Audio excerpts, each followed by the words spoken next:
আজি আমাৰ হিয়াৰমঠু জুবিনদা আদ্যশ্ৰাদ্ধ আমি ৩ নং টিংনাওখলীয়া গাঁৱৰ সমূহ ৰাইজ আৰু স্থানীয় বৃন্দৰ একত্ৰিত হৈ আমি এই অনুষ্ঠানভাগ আয়োজন কৰিছোঁ।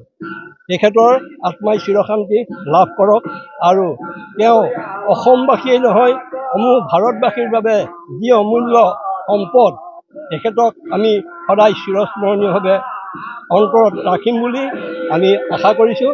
আৰু তেখেতৰ ন্যায় প্ৰদানৰ বাবে চৰকাৰে যি পদক্ষেপ লৈছে, আমি সেই পদক্ষেপ আমি ধৈৰ্য সহকাৰে আমি সেই আদালতলৈ বাট চাব লাগিব আৰু আমি আশা কৰোঁ যে জুবিন গাৰ্গৰ ন্যায় পাবই লাগিব।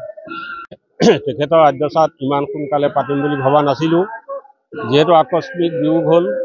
গতিকে সকলো অসমৰ যেনেকৈ তেখেতৰ শ্ৰদ্ধাঞ্জলি অনুষ্ঠানৰ পিছত আদ্যশ্ৰাদ্ধ অনুষ্ঠান পাতিছে, আমি ঠিক তেনেকৈ কেইজনমান যুৱক একত্ৰিত হৈ ওচৰৰ স্থানীয় মানুহ লগ লাগি আৰু নিজৰ আমাৰ গাঁৱৰ সমূহ লগ লাগি এই অনুষ্ঠান আয়োজন কৰিছোঁ। প্ৰথম অৱস্থাত আমাৰ শ্ৰদ্ধাঞ্জলি অনুষ্ঠান পৰ্ব শেষ হ'ল।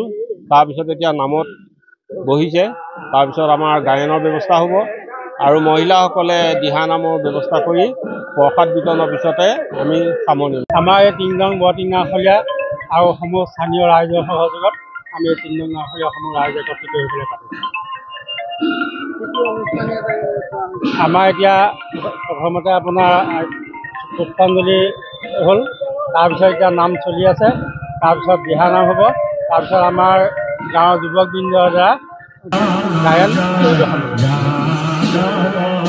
এইটো কাৰণেই হয়তো যে তেখেতক আমাৰ যিজন পৰম গুৰু শংকৰদেৱ তেখেতৰ পিছত তেখেতৰ স্থান হৈছে, সেয়ে তেখেতৰ আদ্যশ্ৰাদ্ধত আমি অসমীয়া সত্ৰই শ্ৰদ্ধা